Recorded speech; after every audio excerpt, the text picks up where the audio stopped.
আপনারা জানেন যে গতকাল সোয়া দুটো নাগাদ এখানে একটা বিধ্বংসী আগুনের সৃষ্টি হয় এবং আমাদের 37টা ফায়ার ব্রিগেড ইউনিট এবং আমাদের army navy answer specially fire brigade সকলে মিলে আমরা রাত 8:30 পৌনে 9টা নাগাদ আগুন সম্পূর্ণ নিয়ন্ত্রণে আনতে আল্লাহর রহমতে সক্ষম হই। আমাদের ড্যামেজ অ্যাসেসমেন্টের কাজ চলছে।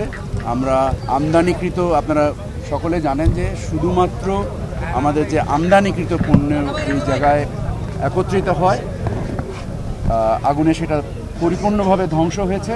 ধ্বংসের পরিমাণগত, অর্থনৈতিক পরিমাণ এবং ওজনের পরিমাণ এই দুটোকে আমরা নির্দিষ্ট করার চেষ্টা করছি এবং এর সাথে সংশ্লিষ্ট খাত ভিত্তিক নির্ণয়েরও আমরা চেষ্টা করছি। আমাদের 3:30টার সময় একটা ইন্টারমিনিস্ট্রিয়াল মিটিং ডাকা হয়েছে। আপনারা জানেন যে আমাদের প্রতিশ্রুতি ছিল রাত 9টা নাগাদ এয়ারপোর্টকে চালু করা। আল্লাহর রহমতে আমরা এয়ারপোর্টকে চালু করেছি। যে ধরনের ডিসরাপশন তৈরি হয়েছে, আমাদের প্রায় 21টার মতো ফ্লাইট ডাইভার্ট এবং ক্যান্সেল হয়েছে।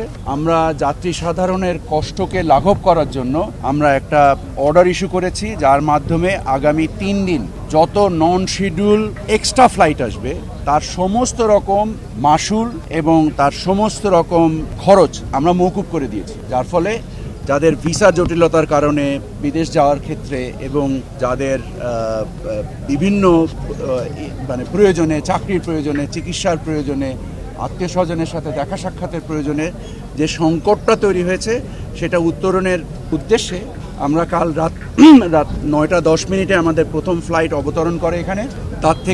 তখন থেকে এখন পর্যন্ত নিরবিচ্ছিন্নভাবে আমাদের ফ্লাইট অপারেশন চলছে।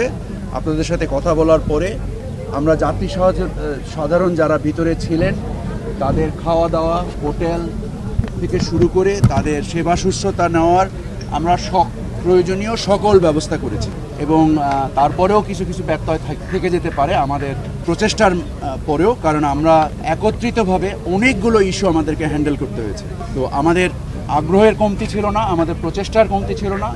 এরপরেও যাত্রী সাধারণ যে কষ্ট পেয়েছেন তার জন্য আমি ব্যক্তিগতভাবে আন্তরিকভাবে ক্ষমা প্রার্থী।